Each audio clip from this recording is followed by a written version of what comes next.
At the first meeting of NDA MPs, Narendra Modi has officially been chosen as the leader of the National Democratic Alliance. He will be sworn in as Prime Minister for the third time on Sunday. I'm Barkha Dutt. You're with the Mojo Story. Narendra Modi began this meeting of NDA MPs by bowing down before the Constitution. This was a very symbolic image because the Constitution has come to be a key protagonist in these elections, and the opposition immediately argued that Rahul Gandhi should take the credit for this moment because Rahul Gandhi had been carrying copies of the Constitution to his election rallies. At this NDA meeting, Nitish, Kumar and Chandrababu Naidu unequivocally endorsed the leadership of the Prime Minister, and in fact, Nitish Kumar made a half quip talking about how all those parties that had made some gains in these elections would lose conclusively in the next one. On this program today, we'll be looking at the larger message from that meeting of the NDA.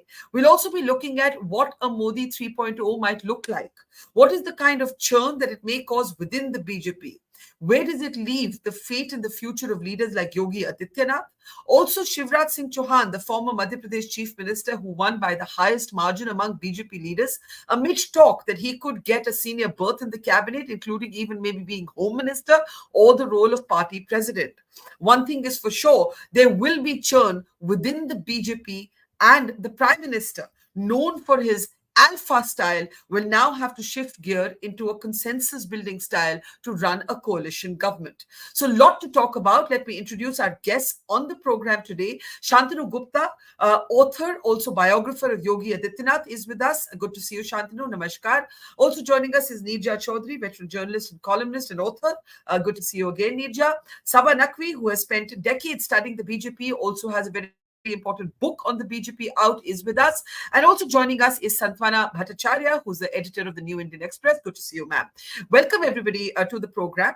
Let me start by getting first comments. I'll start with you, Neerja. That image of the Prime Minister sort of holding up the Constitution to his head, bowing before the Constitution, and the BJP would argue that Modi called the Constitution his holy book even in 2014. The Congress is pointing to this image and saying, see, it was our work that made the Constitution a key sort of metaphor of this election. How did you see, let's start with this image. How did you look at this image? This is the first thing Narendra Modi did as he walked into that meeting in Parliament. Neerja Chaudhary. In 2014, Narendra Modi, when he entered Parliament, bowed at the steps of gate number 1. If you remember, bowed before Parliament. It was a very striking optics. It stayed with you for a very long time afterwards. In 2024, he goes straight to the copy of the Constitution and bows before it. Now, of course, the Congress's centerpiece of its narrative was the Constitution of India, that the BJP was going to change it. And of course, that message has gone down to the far corners, to the Dalits in various states of India who bought it and thought that they will take away the reservations given to the Dalits. And I think that has been very central to the Dalits shifting their loyalty from the BJP to the Samajwadi Party Congress combination in Uttar Pradesh, which has given the SP such a whopping number of seats and actually has overturned that election.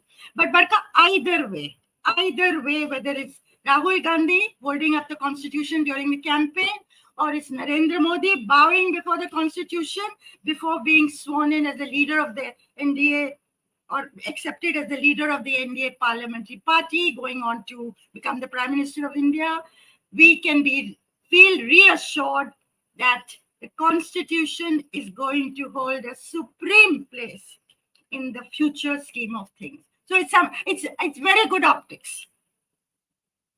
It's a very interesting point that there's a kind of a national consensus on the fact that the constitution is supreme.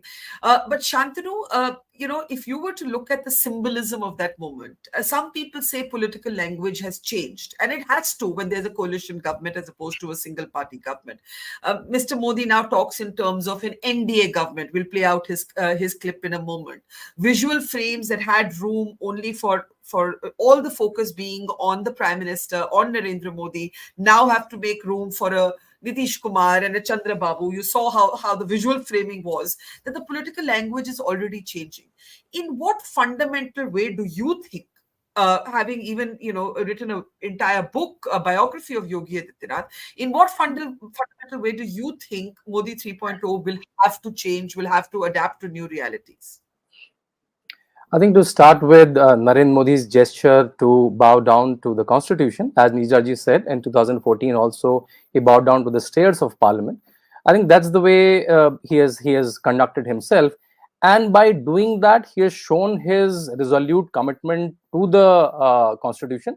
And also in his speech, he has called out the lie, the super lie of the India Alliance campaign, which started by the fake video of Amit Shah posted by a sitting chief minister. I'm sure there must be inquiry on that. And I think he's cleared that if whatever vote share you have gained by the fake trick, by the fake guarantee cards, then now the women are standing with those fake guarantee cards in front of Congress offices. So I think he called out that, and resolution and constitution of Narendra Modi and BJP was intact, will be intact. He's shown that, right? The point number one. Point number two, in all such meetings, even when BJP has absolute majority, NDA people were present in equal numbers. But now you're right, they have a reliance. And the way Chandrababu, Naidu and Nitish Kumar spoke, we all know their history, that they have changed sides. But the way they spoke, in solidarity they spoke, I think we have seen how the mood have swung back. The tweets, the social media chatter, all the sensex we have seen, I think it's back to the normal. The kind of person Narendra Modi is, I think he will be resolute. And when even JDU is saying we don't have any problem with UCC, they have said we can review Agniveer. And when Nitish Kumar said कि आप आगे बढ़िए, आप जो कहेंगे हम आपके साथ रहेंगे, I think will be a very strong government. A coalition government with 240, which is a very large number, right? It will be a very, very super solid government. Let me open this up. Santwana Bhattacharya, do you agree with that it will be a solid, stable, strong government, that the BJP at 240, and this is what BJP supporters say, still more seats than the Congress had in 1991. The fact is, there's also the persona of the Prime Minister. He's been used to being a very alpha leader. He has to now, soften some of his edges, because that's the reality of politics. But he's also a smart politician. He can adapt. Do you think he'll be able to? What is the big change that you expect in Modi 3.0? The first very important thing that has happened, it is no longer a Modi government as it had begun to look like. And what was referred to most of the time, it's an NDA government. And the first thing that will happen as we see and follow up on the cabinet formation, the portfolio distribution, it will be far more transactional than it was earlier.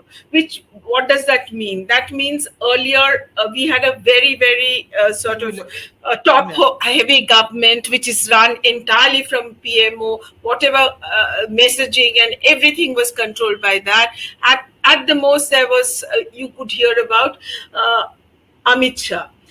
Otherwise, it was a very, very strong top-down government, right? So now it is going to be far more transactional. There has to be far more give and take. Of course, there is what Nija said is partly right. The imagery that came out of today's meeting was reassuring to. That is the message. PM Modi, Mr. Modi going and bowing before the constitution. Something it immediately reminded me of what happened when he first entered the parliament in 2014, and then today the way Nitish spoke, the way Chandrababu Naidu spoke. there were a little bit of, it's not that, inside the government there was not a little bit of, what you call, what is going to happen, whether how much support they will give, whether allies can be depended upon. This kind of talk was going on. Right. So today's meeting, the way Chandrababu spoke, the way Nitish spoke, so and the way PM after a long time seemed to laughed out. It looked, the entire optics was of reassurance. Okay, that we are here. This is a very solid setup, but this is not a BJP government. This is not a Modi Sarkar anymore. This is NDA government. So those pulls and pressures, those regional concerns will have to come into play. Okay. Otherwise, Let me just come in before I come to Sabha, since we're all talking about the way Nitish spoke, the way Chandrababu spoke. Let me play out that bit of Nitish Kumar that actually made the Prime Minister erupt into laughter. The Prime Minister-elect, I should say, at this point, to be technically correct, the Prime Minister-elect, the incoming Prime Minister, burst out into laughter. Take a look at how Nitish Kumar responded. आप जान लीजिए कि कुछ लोग, हम लोगों को तो अब लगता है कि अगली बार जो आप आइएगा ना, तो इस बार हम देखें कि कुछ इधर उधर कुछ जीत गया है, अगली बार सब हारेगा, हमको पूरा भरोसा है। ये सब बिना मतलब का बात बोल बोल करके क्या किया है? और ये सब कोई काम किया है? उन लोगों ने आज तक कोई काम नहीं किया, देश की कोई सेवा नहीं की है, लेकिन आपने इतनी सेवा की है और उसके बाद इस तरह से हुआ है। तब इस बार फिर जो मौका मिला है, तो इस मौका के बाद आगे अब उन लोगों के लिए कोई गुंजाइश नहीं रहेगा, वो सब खत्म हो जाएगा। So, Sabha, for all those in the opposition who are thinking that Nitish Kumar will do a palat again, at least immediately he's showing no indication, no interest. What do you expect the first set of changes to be? So, first of all, Barkha, I am so glad that all my colleagues, especially Nija, mentioned the temple of democracy, Parliament. And let me also remind everyone that we've had the worst Parliament ever in terms of going to JPCs, bills not being scrutinized, ramming through legislation. We saw the consequences. So doing gestures of worship does not mean you actually honor the institution. The Parliament has not been treated with honorably. It's just the data. Just look up ADR data about sessions, bill, consultation, not giving opposition any space. That will have to change now. So I'm very glad that he's done the same thing with the constitution, because now clearly he's not even in a position to make any changes, even if he presumed that he wanted to. I will make that point very forcefully. And I'm sure Nija knows, as she's a veteran, how badly Parliament has been conducted, how we have seen a complete degradation of that institution in the last few years. Whether people want to say it the way I say it is a different matter. Number one is that. Number two, of course, I don't expect Nitish Kumar I expect them to come and be sworn in comfortably now. Nitish Kumar has an election in a year. We still don't know what is the condition about his health. Does he want to continue to be chief minister? Bihar politics is such that it's always, it's in three portions. The middle portion, whoever it aligns with, wins. And the RJD has a much larger vote share, but they have not led such a creative campaign as Akhilesh did in terms of candidates and all, in my view. So Bihar, so does Nitish Kumar will determine what he wants next? Does he want to leave a legacy?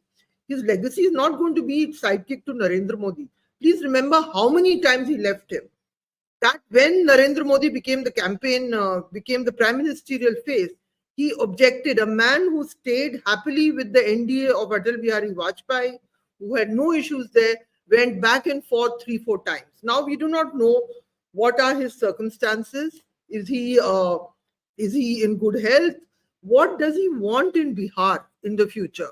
Does he want something in the center? I somehow don't see him wanting to sort of be aside, or does he want to leave a legacy? He did bring about the caste census.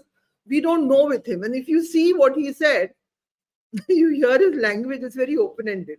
You think idhar udhar ho gaya hai, jo aapke karne ke bawajood bhi ho gaya hai.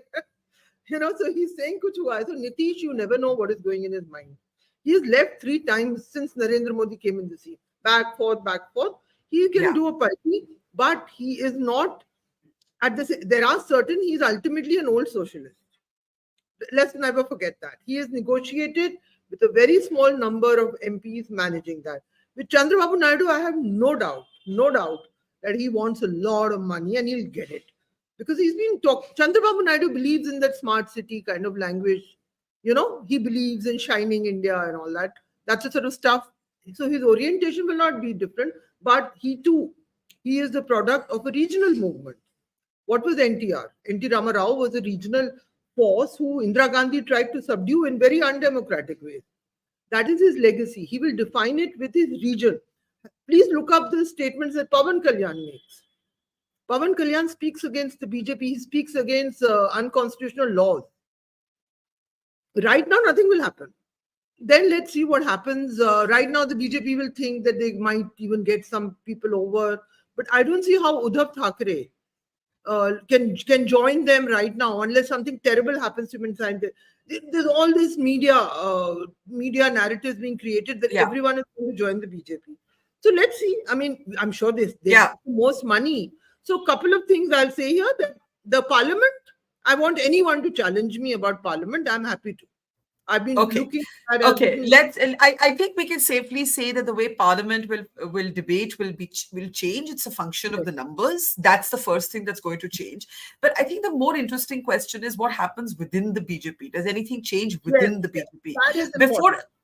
Before I come to that, I just want to play out a clip of the Prime Minister at this morning's meeting, and I'll come right back. Take a look. पहले भी NDA थी, आज भी NDA और कल भी NDA है.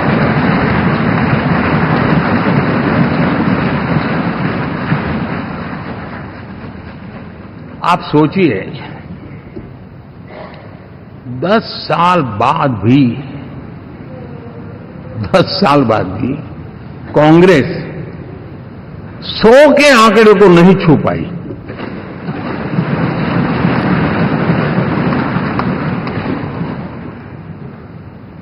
और अगर मैं 14, 19 और 24 3 चुनावों को जोड़ करके कहूं, कांग्रेस के 3 चुनाव जोड़ूं, तो इन 3 चुनावों में जितनी सीटें मिली है उससे ज्यादा हमें इस चुनाव में मिली है. So, Modi on the front foot again, not defensive, not looking at this at all as any sort of setback, even if he's feeling it internally. That's not what he's showing. But Shantanu, the city is abuzz, and I'll start with Shantanu and come to everybody else on what might change within the BJP. There is talk that a Shivraj Singh Chauhan might be given a role in the cabinet or even as party president. There is talk that Amit Shah may no longer be home minister, though there's no official confirmation that the allies have asked for this, but there's media buzz, social media buzz. And there's a lot of conversation about where this will leave Yogi Adityanath, the leader whom you have actually profiled. What sort of churn do you expect within the BJP, Shantanu? I think anyone who risks that they know what's happening inside the BJP, I think it's a big risk. And these are not the days when cabinet berths are decided on journalist phone. I think, having said that, anyway, Nadda's terms in on extension, and he will anyway go. So now there's a talk of a new national president, and BJP normally makes quite a stalwart as a national president, right? Jayaprakash Nadda has a big political career. He was part of Yuva Morcha, Vidyarthi Parishad, all of that. So I think someone like Shivraj Singh Chauhan fits the bill, and because he won with a big margin, he delivered in Madhya Pradesh in assembly election and in this election also, though he was not heading the government, but he's a stalwart leader from there. So that can be a good name, but we don't know how Narendra Modi decides. But Amit Shah going off as a home minister, I don't think so. Because now Narendra Modi needs even more stronger, like a home minister or like a buddy. And the way Narendra Modi patted, if you notice that Yogi Adityanath, I think that's also a signal that all the chatter that's going around that Yogi Adityanath asked these many seats, there's This was not given. There was some khutbut between Yogi and Modi. I think he gave a quite signal to all this chatter that Yogi will continue. He is one of the stalwart leaders of BJP. So I doubt there will be any strong changes. Yeah, JP Nadda has to move, which he will move anyways. That's very interesting, and I did notice that when Yogi Adityanath goes up Nirja to meet the Prime Minister, he thappos him on the back, and Shantanu is saying that there's going to be no big changes when it comes to Amit Shah and Yogi Adityanath. But on the other hand, I know Shantanu won't agree. There are also lots of whispers about whether Yogi Adityanath and the central leadership of the BJP were on the same page in ticket distribution in Uttar Pradesh. Who should be held responsible for what happened in Uttar Pradesh? How do you see it? I think, Uttar Pradesh has been key. As I said, it's overturned this 2024 election. Had Uttar Pradesh and Maharashtra, if you take away, the BJP has held on to its ground in, North Indian states, many of them, Madhya Pradesh, Chhattisgarh, Uttarakhand, Himachal, Delhi. They have gained new places. They're now, BJP or NDA are in power in 4 states, 2 of them new. Arunachal, they're back. Orissa, they've gained. I mean, it's a big victory. Andhra, they've piggybacked Chandrababu Naidu. And Sikkim, they have an ally. So it is NDA government. Then you look at, of course, they haven't done as well as in West Bengal and Karnataka. There have been some losses. Bihar, losses, yes, but not big losses. The big loss has come from Uttar Pradesh and Maharashtra. And why it's gone a certain way, we need to do a deeper study. Why is it that the Modi wave has held on in it wasn't a wave, but the Modi factor has held on in these places or made gains and not in Uttar Pradesh? Maharashtra is a very clear-cut case of opposition unity plus sympathy because they broke parties. But UP is much more complex, and I think it needs study. Of course, Akhilesh Yadav's formula to enlarge the MY base of the Samajwadi Party has worked. The non-Yadav OBCs have turned to it. The Dalits have turned to it. It is a very big factor. And of course, the Muslims have come out like one man to vote for the Congress and the Samajwadi Party. But was there a pushback from within the BJP Sangh system? Did the Sangh really not, RSS not come out, its workers not come out to campaign in the way they've done in past elections? And if so, why? But why did the Rajputs become indifferent during the elections and are known not to have come out to vote? Rajputs have been clearly the BJP's vote bank, and with Yogi Adityanath and Rajnath Singh being there, this is again a very curious thing to have happened. So I think one will have to look at all these things. But given the situation that Narendra Modi finds himself in, I agree with you. We will have to shift gear. He's already shifting gear because he talked today about, even as he attacked the Congress again, very sharply, he talked about running the country through consensus. That is the language Atal Bihari Vajpayee used to use. It's very interesting, but let's take your last question. Was there a pushback from within the Sangh system? Santwana, what do you say? There, if you look at the election, how it has been conducted, there is no doubt about the fact that the last mile help that RSS gives BJP in terms of taking voters to the booths, that was not done. And very surprisingly, when I went to UP, the kind of criticism I heard from people associated with RSS, with Sangh sympathizer, it was really amazing. What had backfired, what one could understand was both the slogans of 400, 400 Par and Vikshit Bharat on 2047. So both were looked at very critically. Not just that, it is from within the people associated with the Sangh coming out and actually saying that if they're saying the economy is doing so well, how come 80 crore people are being on a free ration? It doesn't make so the critical and also critical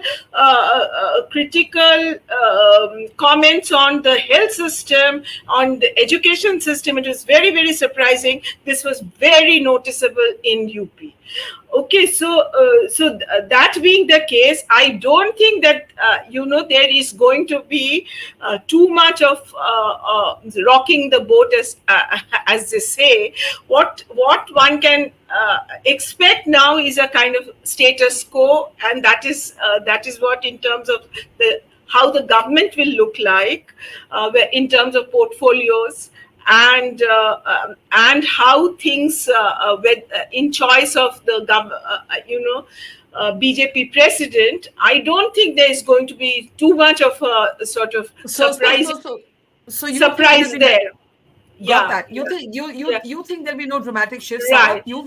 Let me Right, Sabha. and I would also like to add that there is a very high possibility that there is going to be a woman president, and from the way they have gained ground in the south, somebody, I won't be surprised if somebody from Tamil Nadu or south is picked up as a party president, and we are hearing those murmurs, Okay. murmurs Okay.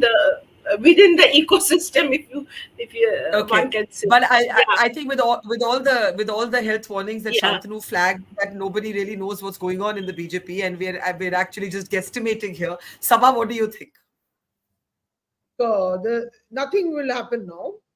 They will carry on. Of course, they'll change the president. Shantanu is the best informed among us. What is the most controversial theory about the BJP? It was spouted by Arvind Kejriwal, right? 2 महीने में आदित्यनाथ योगी को हटाने वाले हैं. Now, this theory is valid if the Modi was very strong, and if Modi and Amit Shah distributed most of the tickets. Okay, they did. I mean, sorry, this is what people who contested and lost are telling me. So he can hardly blame Yogi for this. Now, it was a Gujarat MP, Gujarat guy, Rupala, who started this Thakur thing. Secondly, even the policy of bringing in all the corruption tainted and breaking parties helter skelter in Maharashtra, it was not. It was a policy cleared by the Prime Minister himself. Sabko hamare taraf now. So after that, who can he blame? Now, however, if there is, I mean, the sun sung, and they'll take their own. And surely, I had gone. They've divided UP up into 6 zones, as Shantanu knows best. And so there were problems. People were not happy with me. They are human beings. Some cadres are not some machinery. They are human beings, and there were things they did not like in particular seats, and they were unhappy about it. So they were being taken for granted. The most amazing result. Look at the seat of Ayodhya, and where the SP has put forward a Dalit, a Pasi Dalit, in a general category seat and defeated. And why has this happened? Did the government not know that there was a lot of dismay with locals on the ground? Because a woman journalist whom I know well, she had kept on saying they're going to lose Ayodhya, and she's from Ayodhya. And she said they're going to get under 40 seats, and they got for the local journalists. So it's not as if, but obviously the BJP had no clue. I never believed her. I thought maybe, how come she's got this Ayodhya thing, and now it's becoming clear people did not like all of this. They did not like being pushed around by VIPs. And to just put it, and there was a mood. Look, you don't lose 8% votes. It's a significant chunk loss. There is a mood against you also. You don't lose it. But who are you holding responsible for that, Sabha? I'm not holding anyone responsible. I'm just saying there is an attempt to. I saw some. Okay, I'll tell you this. Some journalists who are traditionally close to Mr. Shah and all saying, "Oh, stock will be taken of how sabotage." I mean, but who gave the tickets? I mean, so there are these jumbled up questions here. Who sabotaged? Who gave the tickets? If you want to believe a saboteur theory, sure, but who determined the tickets that were clearly poor? And who decided to bring every corruption accused, like, "Aajao, hamare paas aajao, get into the washing machine." Were these? So but the BJP in the Modi era had very poor respect for state level leaders. They just changed them. They pass a women's bill and they get rid of Vasundhara Raje, and they completely sideline her, a woman who has been a mass leader. Shivraj wins. So now Shivraj is going to be brought in. That itself is cutting Modi down to size. Because anyone who's covered the era when they were all chief ministers at the same time, I mean, some of them didn't like it at certain times. It's just that Shivraj is a modest kind of a person. Vasundhara Raje actually took up the issue in an internal meeting. and said that why is it that one chief minister gets more, respect thing than others do. They were all equal chief ministers in the earlier era. So all these, there are human beings at the end of it, and something has gone wrong, but they are human beings. So right now, Modi is not going to be the person who decides everything all the time, especially if he fails, especially if the BJP fails in Maharashtra and Haryana, and then there's Yeah. Jharkhand coming up. Yeah. You know, The if assembly that elections. happens, things Yeah. will be recalibrated, everything will be So, so, rethought. so let Yeah. me bring in Shantanu at this point. Shantanu, on Uttar Pradesh, you're correct to say that Modi made a big display that all is well with Yogi Adityanath today at that NDA meeting. But as Sabha says, there will be questions asked about who was responsible for the ticket distribution. That seemed to be one of the major mistakes made. The people who were brought in from outside, from other parties, it dispirited the cadre. The turnout was not great in some of the BJP bastions. So do you, and we know that Yogi Adityanath was the only BJP chief minister that Delhi could not replace at will. They could not do to him what they did to Shivraj Singh Chauhan, or they could not do to him what they did to Vasundhara Raje Scindia. So what happens now to the Yogi Adityanath Modi equation according to you? I think first of all, this bad ticket theory is a total bogus theory. Why? I'll tell you why. Narendra Modi was not a bad candidate, right? Or was it? His vote share reduced from 63% to 54%, meaning there is a major vote shift happening, right? Let's not keep running around, because this is a very easy theory, right? A lot of new candidates lost, right? Chandrasekhar, Prime Minister Chandrasekhar's son lost. Neeraj Shekhar lost the election from Balia bastion for Neeraj Shekhar and for BJP also. From Allahabad, lawyers, Kesinath Tripathi son, Neeraj Tripathi lost. So, and they are young, nice, good looking, good speaking candidates, right? So I'm saying this is a very easy armchair theory. The people who I know traveled, but I know they've not studied or have a bias while doing it. See, BJP has a way to give tickets, and which is standard across all the states.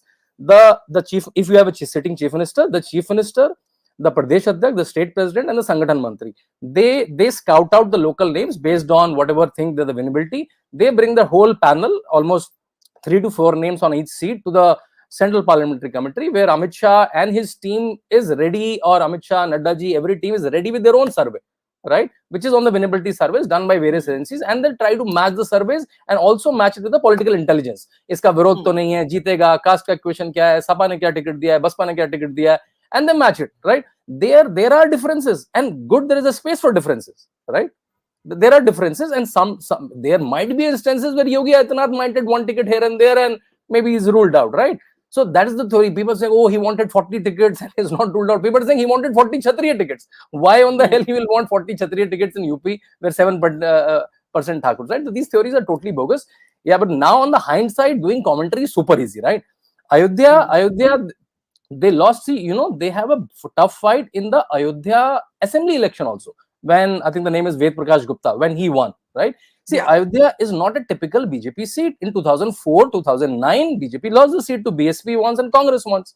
So in 14 and 19, because Amit Shah did this very small caste coalition, we forget that era. And because of that fake video... But this is after the Ram... This is after the Ram Mandir. After the Ram Mandir. See, MLA election, MLA thing happening when this all shop breaking was happening. A lot of people saying it's happening because there's a lot of destruction happening. The MLA election happened right then, and BJP scraped through. They won the election. So I think it's only can be studied by the movement of Dalit vote.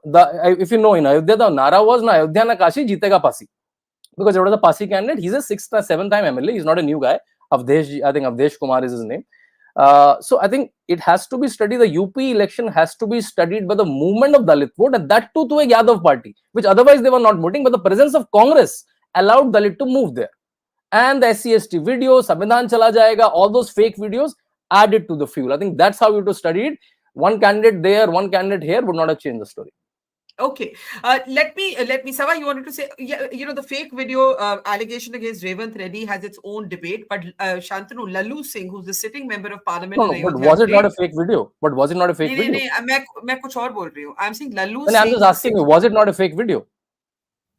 I don't know. As far as I know, you can hear the rally. You can hear the rally video, Amit Shah. Yes, and you can hear that video. Why you don't know? Why you don't know?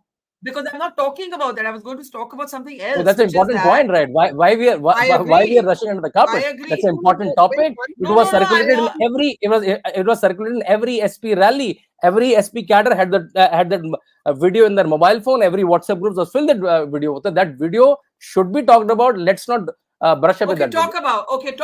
Talk about it. I'm What do saying, you think the fake video? Yeah. What do you think the fake video did? What I was trying to say was the fake video is one side, but people like Lalu Singh did say themselves कि हमें संविधान बदलना है. He's the sitting MP of Ayodhya. That's all I was trying to say. But what do you? No, not me. No. Lalu Singh said Lalu Singh was the first one. He said it at a public rally. He said it at a public rally. Lalu Singh, Anand Hegde used this expression, Samvidhan badal denge. Or what do you mean by Samvidhan badal denge? Samvidhan badal denge will brought new things. The Article 368 gives you amendments. Out of the 106 amendments, BJP did 8 amendments. What are those amendments? Women reservation, 10% EWS, OBC can be selected by the state government, OBC commission. So these are the amendments.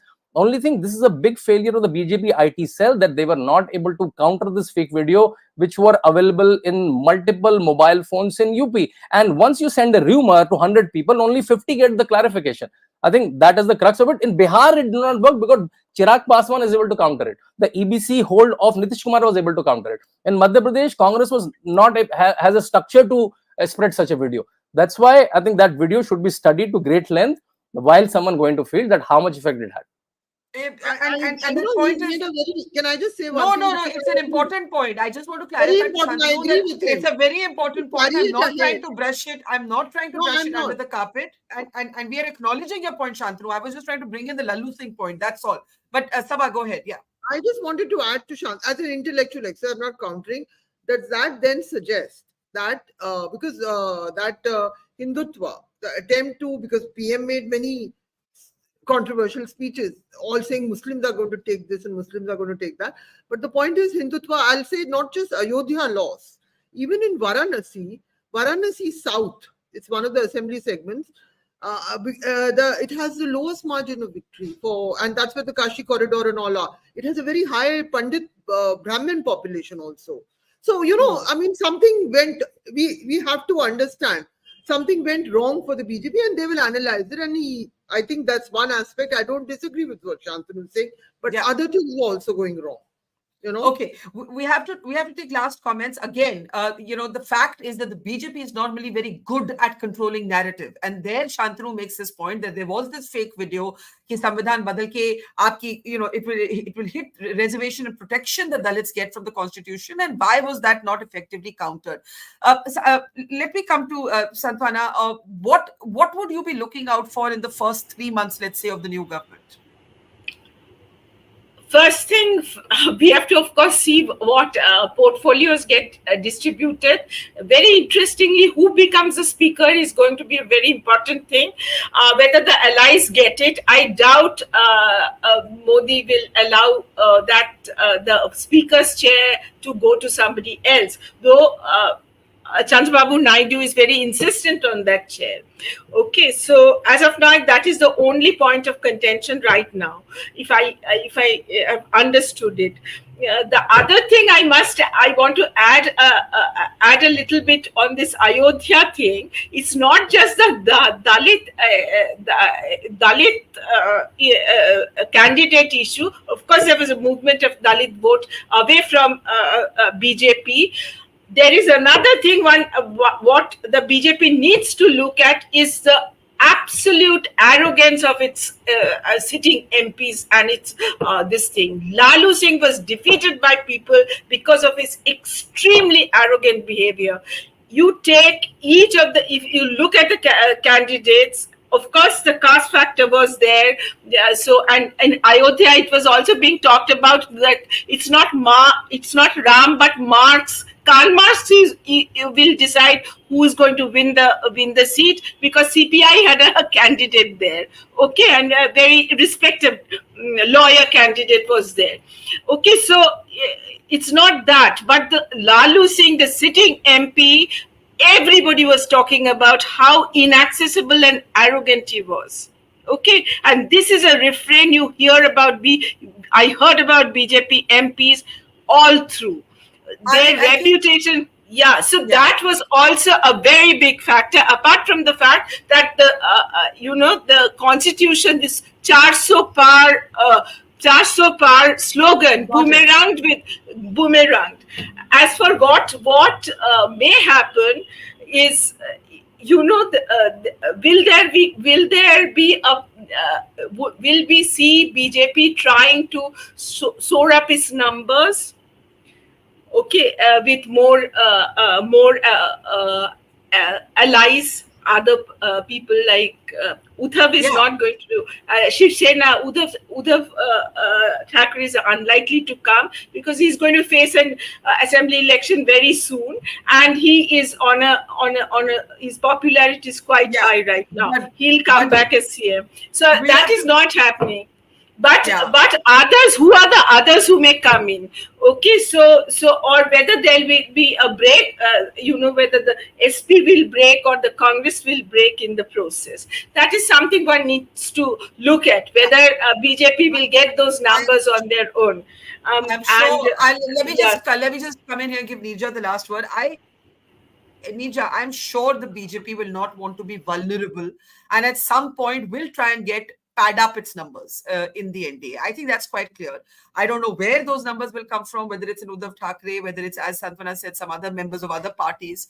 But in the immediate, in the first, let's say, 3 months, what would you be looking out for? I think those things, I'm sure Narasimha Rao, if you remember, got almost this kind of a figure when he came to power. It was a minority government. He ran first.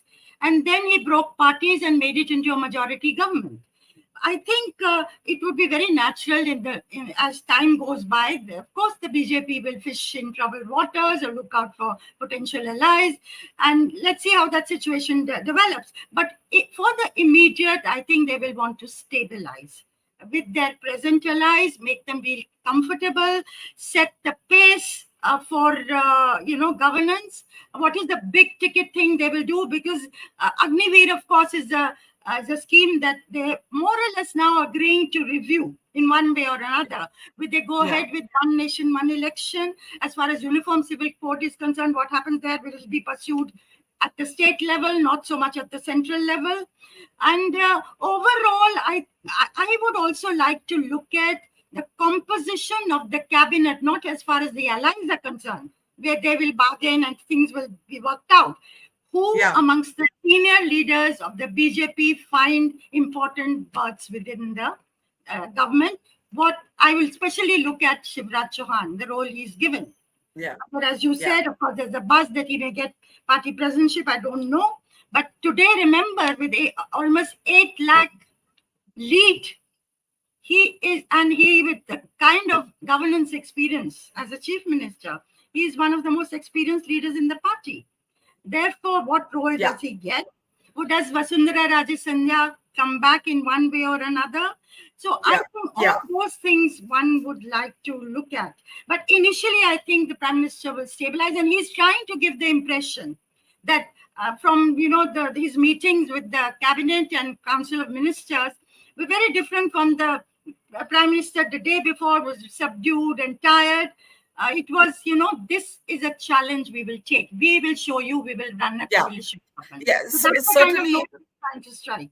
Certainly, there was a kind of re-energized persona conveyed or projected definitely today. Shantanu, very briefly before we close, if you just want to come in on the cabinet formation, what might be the challenges? Because now you have to accommodate allies, and that's what's changed. You never had to do that in the last 2 terms.